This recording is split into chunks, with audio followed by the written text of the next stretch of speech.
Hello दोस्तों, कहानियों का दौर चैनल में आपका स्वागत है। हमारी आज की कहानी एक गरीब परिवार के दो भाइयों के प्यार की कहानी है। तो कहानी शुरू करते हैं। रिश्तों की अहमियत। रामपाल और जानकी दोनों गांव में खेती बाड़ी करते हुए अपना गुजर बसर कर रहे थे। बहुत ज़्यादा पैसे तो नहीं थे, पर जिनकी आराम से ही गुजर रही थी। उनके पास 2 बीघे ज़मीन थी। फसल उगाकर मेहनत करके दोनों अपने परिवार का पालन पोषण अच्छे से कर रहे थे। उनके 2 पुत्र थे। राजेश बड़ा था और रवि छोटा। दोनों गांव के ही स्कूल में पढ़ रहे थे। राजेश 7वीं कक्षा में पढ़ रहा था और रवि 5वीं में। उस गांव में 7वीं कक्षा तक ही स्कूल था। आगे पढ़ने के लिए बच्चे शहर की तरफ जाते थे। राजेश को 7वीं में अच्छे अंक आए, परंतु पिता की हैसियत को देखते हुए उसने कहा, मैं आपके साथ खेतों में काम करूंगा, मुझे आगे नहीं पढ़ना है। माता पिता ने बहुत समझाया, पर उसने न पढ़ने की ठान ली। रामपाल के खेतों में पानी उसका पड़ोसी जग्गू देता था, पर वह बहुत सताता था। इसलिए रामपाल ने अपने खेत में ही बोर खोदने के लिए सोचा और गांव के कुछ परिचितों से पैसा मांग कर लाता है और बोर खोदने का काम शुरू करता है। रामपाल की बदकिस्मती ने उसका पीछा नहीं छोड़ा और बहुत गहराई तक खोदने पर भी पानी नहीं आया। एक तो पानी नहीं आया, ऊपर से कर्जा। इसी चिंता में एक दिन वह चल बसा। अब राजेश ने ही घर की जिम्मेदारी अपने ऊपर ले ली। छोटी सी उम्र में ही वह बड़ा हो गया। एक दिन माँ ने राजेश से कहा, बेटा रवि आजकल पढ़ाई पर ध्यान नहीं दे रहा है, दिन भर आवारागर्दी करता फिरता है, उसे भी अपने साथ खेत पर ले जा और काम करा, तेरी मदद भी हो जाएगी और वह कुछ काम भी सीख लेगा। 10 दिन बाद माँ ने फिर से राजेश को याद दिलाया कि बेटा रवि के लिए कुछ सोचा। राजेश ने कहा, माँ शहर के ही एक स्कूल में बात कर ली है मैंने, हॉस्टल में रहकर पढ़ेगा। माँ ने मना किया कि तेरे पिता के द्वारा लिया कर्ज अभी तेरे सर पर है और अब इसकी पढ़ाई का खर्चा भी क्यों। राजेश ने कहा, माँ मेरे बच्चे होते तो मैं नहीं करता क्या।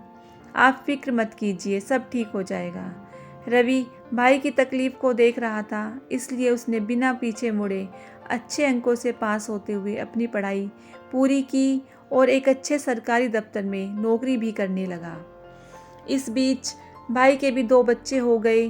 माँ ने जोर जबरदस्ती से रवि की भी शादी रेलवे में काम करने वाली सुनीता से कर दी। दोनों ही सरकारी मुलाजिम थे। अच्छी खासी तनख्वाह और रेलवे क्वार्टर में रहते हुए आराम की जिंदगी जी रहे थे। इस बीच जानकी का भी देहांत हो गया। सब अपने अपने परिवार में खुश थे। गांव की पढ़ाई समाप्त होते ही भैया अपने बेटे को शहर के स्कूल में आगे की पढ़ाई के लिए भर्ती कराना चाहते थे। इसके लिए उन्होंने रवि से हॉस्टल के बारे में पता करने को कहा। रवि उसे हॉस्टल भेजने के बदले अपने घर में रखकर पढ़ाना चाहता था। इसके लिए सुनीता तैयार नहीं थी। उसका कहना था कि इतने लोगों के लिए खाना पकाना, ऑफिस का काम मुझसे नहीं होगा।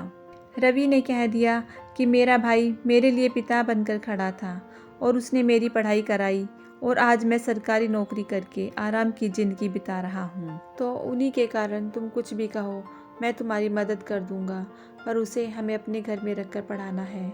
मैं अपने भाई के लिए कुछ काम आ सकूं, इससे बड़ी बात मेरे लिए और क्या हो सकती है।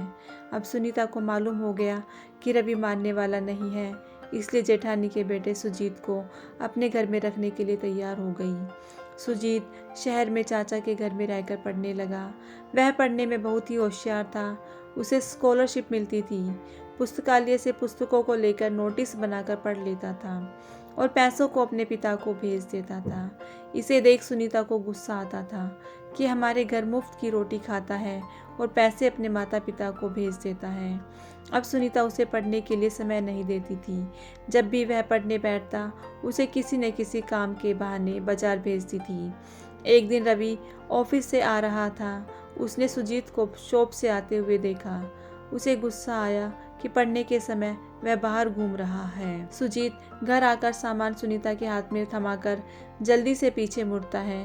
तभी सुनीता कहती है, कहाँ चल दिए, मैं तो तुमसे सामान भी मंगाना चाह रही थी पर भूल गई, अब याद आया, ला दो, यह लो पैसे।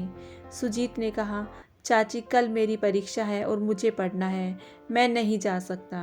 आप एक साथ पूरे सामान की लिस्ट क्यों नहीं देती हैं? बार बार बाजार भेजती रहती हैं। इस बार अच्छे अंक नहीं आए तो मेरी स्कॉलरशिप रुक जाएगी। सुनीता ने कहा, वही तो मैं चाहती हूँ, क्योंकि तुम हमारे घर में मुफ्त की रोटी खाते हो और पैसे अपने पिता को भेजते हो। अब मैं देखती हूँ कि तुम अपने घर पैसे कैसे भेजोगे। बाहर खड़े रवि ने सब सुन लिया।